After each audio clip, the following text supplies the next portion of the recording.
Chiefs Kingdom free agency is underway officially, and we have got a massive deal to kick things off for the Kansas City Chiefs as they have landed one of the biggest fish in all of free agency. Kenneth Walker is signing with the Kansas City Chiefs today. We're going to break down his contract details and what he brings to this Chiefs offense. One of the guys that we had talked about the most on this channel, one of my top targets for this team in free agency.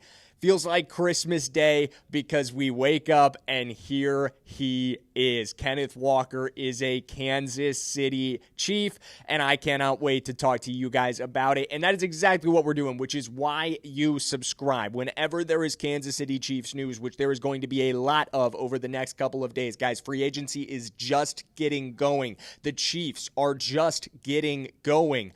Obviously, a lot to come, both players exiting and players coming in. We've got an update on Travis Kelce to discuss in today's video and an update on Jaylen Watson to discuss in today's video.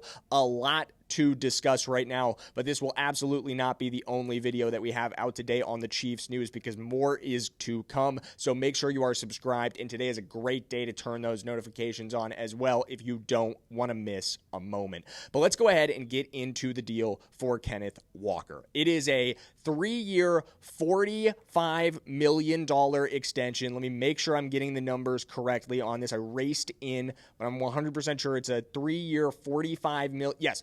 3-year, up to $45 million extension for Kenneth Walker, who becomes the highest paid free agent running back in NFL history. So he's not the highest paid running back overall in NFL history at $15 million per year. There's a couple guys that have cleared that mark, but nobody has gotten that from an external team before. So he is the highest paid free agent running back in NFL history, and it answers the question that we had about the Kansas City Chiefs in their offseason approach over the last couple of days.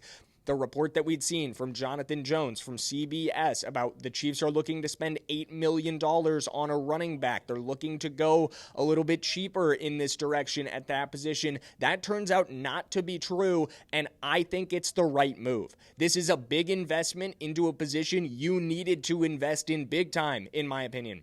How many times last season did we talk about the run game being the downfall of the Kansas City Chiefs? How many times did we talk about our inability to generate any sort of explosiveness from that area of our offense? How many times was that a feature point of discussion after losses on this channel?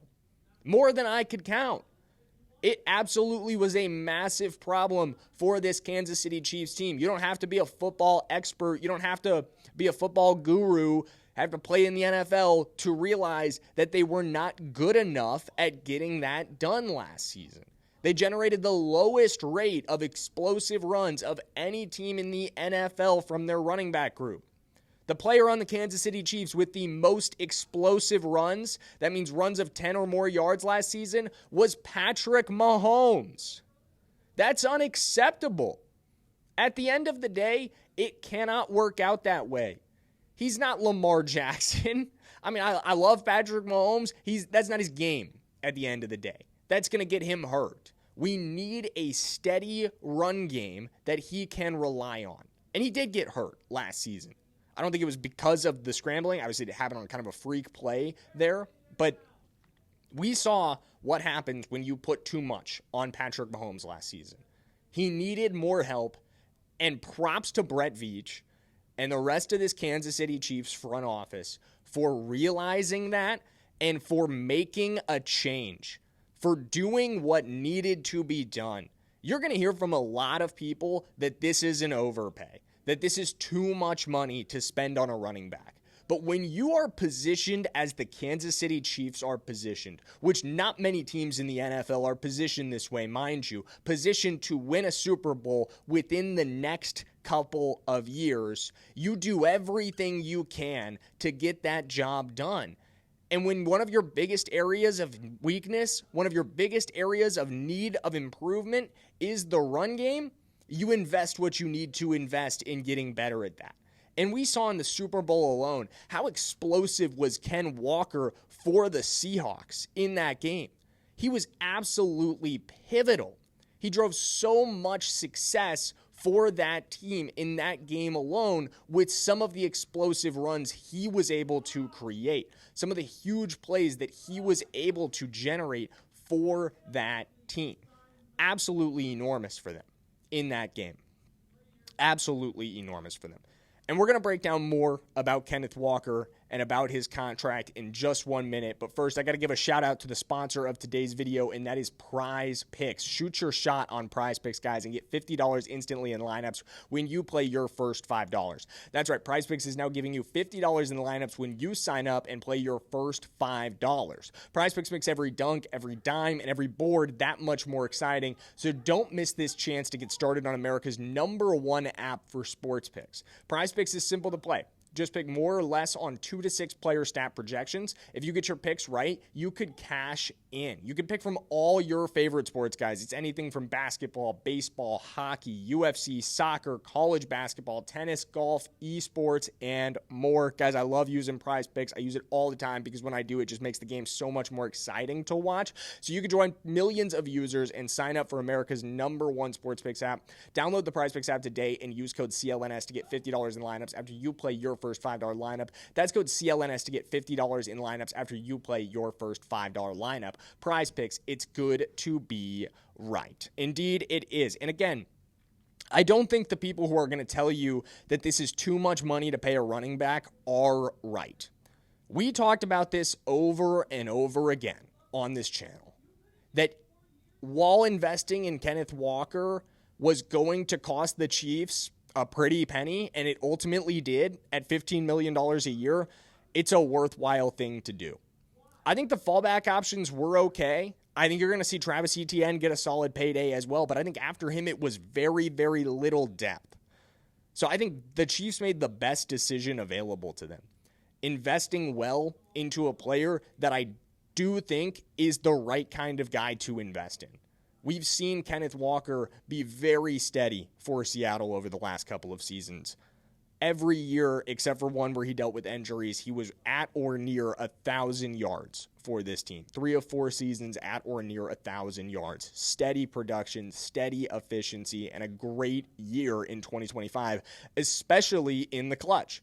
He shows up when it really matters. He was great in the playoffs, and he was unbelievable in the Super Bowl. That's why they rewarded him with the Super Bowl MVP. I think this is a great move for the Kansas City Chiefs at the end of the day. Let's talk about how this affects cap space for the Chiefs. Get the numbers pulled up right now. Coming into this deal, we had $24 million in cap space with still some restructures possible. So as of right now, the Kansas City Chiefs are sitting on $9 million or just over $9 million in cap space going into the rest of free agency. So things may slow down over the next couple of hours before any possible restructure, maybe a Creed Humphrey restructure, maybe a Trey Smith restructure. I think both of those would create a combined $25 million in cap space, or $22 million in cap space, if I remember correctly. It's $11 million from each of them, or just about. And then you also do have the back pocket possibility of a Chris Jones restructure, which would create about $22 million on its own. I have said many times, don't do this. Do not move money on Chris Jones's contract. It does not benefit you, but that about does it for the Kenneth Walker element of this and for the cap space element of this. And I guess I should say that's not fully accurate on the cap, because there is something else that we've been meaning to get to, been so embodied in the Kenneth Walker discussion. We haven't gotten to it yet, but as of right now, we don't have details on it, but it does seem highly likely that Travis Kelce will be returning to the Kansas City Chiefs, or almost guaranteed, I should say, that Travis Kelce will be returning to the Kansas City Chiefs in 2026. Diana Rossini putting out a report that he and the team are agreeing to a 1-year deal, about $15 million. We don't know if that's official at this time, but if that's the numbers, then obviously that's going to put the Chiefs back in the negative, so you would absolutely have to do a follow-up move here. But with the numbers for Kenneth Walker on the books, I'm a little questionable that it's going to be $15 million. And again, she said up to $15 million, so that would imply that there are incentives that could take him up to $15 million, and we don't know where the base money would be on this deal. So tough to gauge exactly where the Kansas City Chiefs are in cap space right now, to make a long story short at the end of it. We do know the numbers on Kenneth Walker's first contract, but we have no idea what the numbers on this Travis Kelce deal are, but it does seem almost guaranteed at this point that Kelce will be a Kansas City Chief in 2026, that he's coming back for a 14th season in Kansas City. So absolutely huge news there as well. And lastly, I wanted to mention this before we get out of here. And again, this will not be the last time we talk today about the Kansas City Chiefs. I know there's more news coming, so don't think that this is the end of us today. Make sure you're subscribed and with your notifications on, because we will have more videos as more news happens. But as I was getting ready to film this video, Jaylen Watson signed a contract with the Kansas City Chiefs, with the Los Angeles Rams, leaving the Kansas City Chiefs for a 3-year, $51 million contract in LA. He's going to join Trent McDuffie out there. That's tough. I was really hoping that the Kansas City Chiefs would make a strong push to re-sign Jaylen Watson, given the trade for Trent McDuffie, because now your need at corner is enormous. This is a room that needs to be flipped in a hurry. I think you're going to have to look at signing a veteran free agent and drafting at the position. I think this increases the likelihood that number 9 is a corner very, very high. I think Mansour Delane is absolutely in play. Jermod McCoy is absolutely in play. There is a lot that is absolutely in play at the 9th overall selection for the Kansas City Chiefs based on letting Jaylen Watson go. But it's a decision that scares me a little bit. You're going to have to trust a lot in your young corners that you have on this roster already. Guys like Noel Williams, guys like Mansour Delane, hopefully coming in as well. Christian Fulton already there. He's still pretty young, but on the last year of the extension that free agent contract that you gave him last season.